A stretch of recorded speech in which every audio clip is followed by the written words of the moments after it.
BRS working president KTR పుట్టినరోజు సందర్భంగా వరంగల్ తూర్పులోని పోచం మైదాన్ సెంటర్లో మాజీ ఎమ్మెల్యే నన్నపనేని నరేందర్ ఆధ్వర్యంలో జన్మదిన వేడుకలు ఘనంగా జరిగాయి. కేటీఆర్ చిత్రపటానికి పాలాభిషేకం చేసి భారీ కేక్ కట్ చేశారు. ఈ సందర్భంగా నరేందర్ మాట్లాడుతూ కేటీఆర్ యువతకు మార్గదర్శి, ఆయన దూరదృష్టి రాష్ట్ర అభివృద్ధికి దిక్సూచి అని ప్రశంసించారు. కార్యక్రమంలో భారీ ఎత్తున నాయకులు, కార్యకర్తలు పాల్గొన్నారు.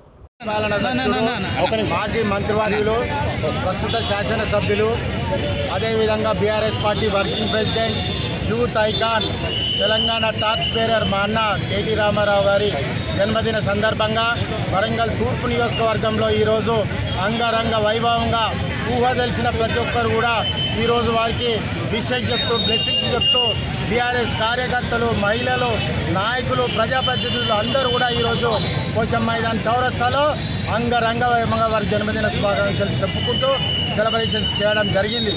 మేము ఒకటే కోరుతున్నామన్నా, మీ నాయకత్వం ఈ రాష్ట్రానికి ఎంతో అవసరం. భవిష్యత్తులో ఈ తెలంగాణ రాష్ట్రం దేశంలోనే అగ్రభాగాన నిలబడి ఉవ్వెత్తున యువతంతా నిలదొక్కుని భవిష్యత్తు కార్యాచరణకు మీ నాయకత్వం అవసరం. కాబట్టి ఖచ్చితంగా అమ్మవారి ఒక ఆశీర్వాదంతో, భద్రకాళి అమ్మవారి ఆశీర్వాదంతో నిన్ను నూరేళ్లు మీరు చల్లగా ఉండాలని మీ జన్మదిన శుభాకాంక్షలు తెలియజేసుకుంటూ జై రామన్న, జై Ramanna, happy birthday to you Ramanna, జై రామన్న. ఫెయిర్ మీడియాకు స్వాగతం. మా ఛానల్ను సబ్స్క్రైబ్ చేసుకోండి మరియు మా వీడియోలను చూడండి. ప్రతి అప్డేట్ల కోసం బెల్ ఐకాన్ను ఆన్ చేయండి. మేము నిజమైన మరియు ఫెయిర్ వార్తలు మరియు రాజకీయ అప్డేట్లను అందిస్తాము.